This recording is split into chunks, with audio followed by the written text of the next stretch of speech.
मध्य प्रदेश के 19 नगर और ग्रामीण क्षेत्रों में आज से शराब की दुकानें बंद कर दी गई हैं।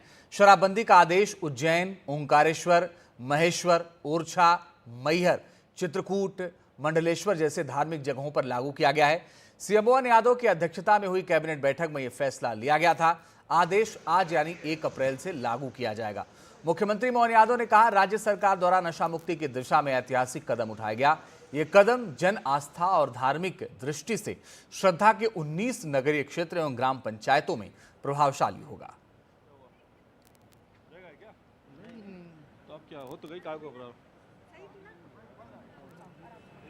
अनुराग हमारे सहयोगी ज्यादा जानकारी के लिए इस वक्त जुड़ गए हैं। अनुराग, आज से ये नियम लागू हो गया है और मुख्यमंत्री का ये कहना है कि शराबबंदी और बाकी चीजों की दृष्टि से, लेकिन इसका क्या प्रभाव देखने को मिलेगा आने वाले वक्त में? देखिए, मध्य प्रदेश में लगभग 17 और अगर सारे नगर पंचायतों को भी अगर जोड़ लें तो लगभग 19 जगहों में 47 ऐसे दुकानें हैं जहां पर पूर्णतः शराबबंदी हो गई है, यानी उन दुकानों को कहीं और शिफ्ट भी नहीं किया जाएगा। और इससे सरकार को कुल 450 करोड़ के आसपास के राजस्व के नुकसान का अनुमान है।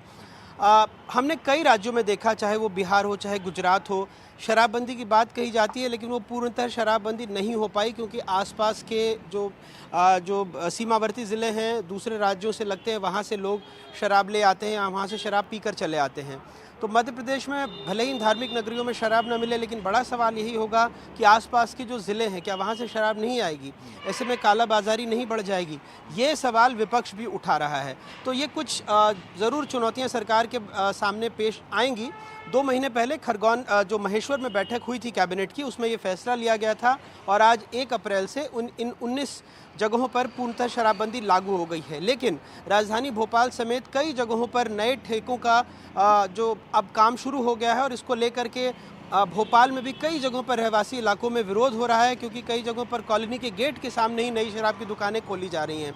तो ऐसे में सवाल ये उठता है, कहीं एक हाथ से सरकार शराब की दुकानों को बंद करके दूसरे हाथ से राजस्व को बढ़ाने के लिए रहवासी इलाकों में, क्योंकि एक निश्चित दूरी होनी चाहिए, चाहे अस्पताल हो, चाहे स्कूल हो, चाहे फिर कोई धार्मिक संस्थान क्यों ना हो, लेकिन क्या इनकी अवहेलना की जा रही है? एक बड़ा सवाल आने वाले दिनों में उठेगा। जिस तरह के विरोध के स्वर उठ रहे हैं उससे ये लगता भी है। ठीक है अनुराग द्वारा, आप नजर बना के रखिएगा, आगे लगातार आपसे अपडेट लेते रहेंगे। लेकिन सवाल कई सारे हैं कि क्या दूसरे जिलों से या दूसरे जगहों से इसकी कालाबाजारी नहीं बढ़ेगी, शराब की दुकानें नहीं आएंगी?